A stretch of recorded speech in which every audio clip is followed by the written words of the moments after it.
Max Verstappen's form in Formula One recently has been something to behold. With the Dutchman wrapping up his third consecutive driver's title in Qatar, he sealed the perfect prize for what has been an unbelievably dominant season.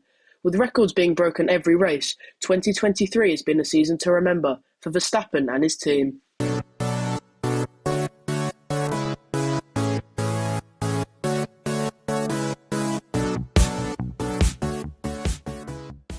After securing his second driver's title in 2022, the Red Bull driver knew what he wanted and expected from this season, stating that RB19 was better than last year's car everywhere. With the ground effect era of cars now firmly up to scratch, Red Bull Racing had one man that was crucial for this period in the sport. That man is Adrian Newey.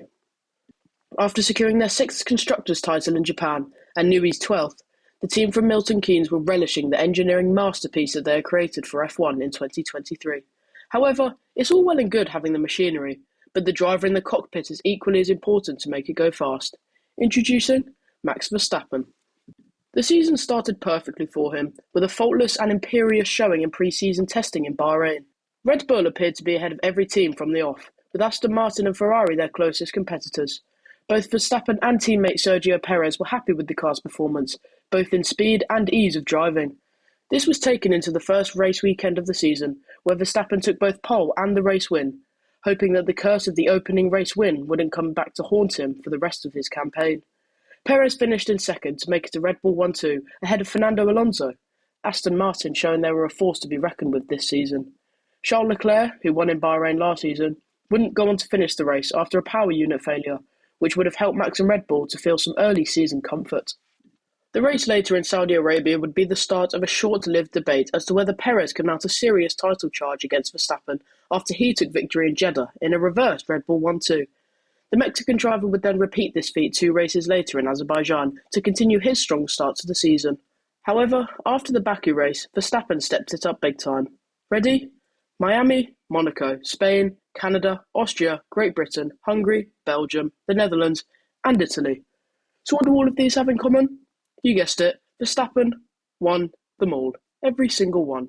In 2013, it was at the time Red Bull driver Sebastian Vettel who set the record for the most consecutive race victories, and a decade later, it's been beaten. Although he couldn't quite make it 11 wins after finishing 5th in Singapore, with Ferrari driver Carlos Sainz breaking the streak, the doubts over a drop-off in Red Bull form were quickly diminished a week later in Japan, as Red Bull secured their 6th constructors' title in their history, and their 2nd in a row. Although there have been shouts since he began in the sport about Max possibly being the most naturally talented driver ever, the stats are now beginning to back this up. With his Austrian Grand Prix victory, the Dutchman overtook the late, great Ayrton Senna in race wins, reaching a total of 42 respectively. He's currently on 49 wins, so is 54 behind Lewis Hamilton's record of 103. At his current rate though, Max will soon overtake Alain Prost and Vettel's records, and be hunting down Michael Schumacher, although that may take a while yet. After such a successful 2023 season, the question on everybody's lips will be whether Max and Red Bull can replicate it in 2024, but there will be the obstacle of their wind tunnel penalty standing in their way. Teams such as Ferrari, Mercedes, McLaren and Aston Martin will all be trying to reach the front after the potential they've shown this season, but Red Bull's car next year will most likely be another tough beast to challenge. Do you think Max Verstappen will win a 4th title next season, or will somebody else spoil the Red Bull party? So that's going to bring this video to a close. Thanks for watching, and I hope you can join us in the next one. Goodbye.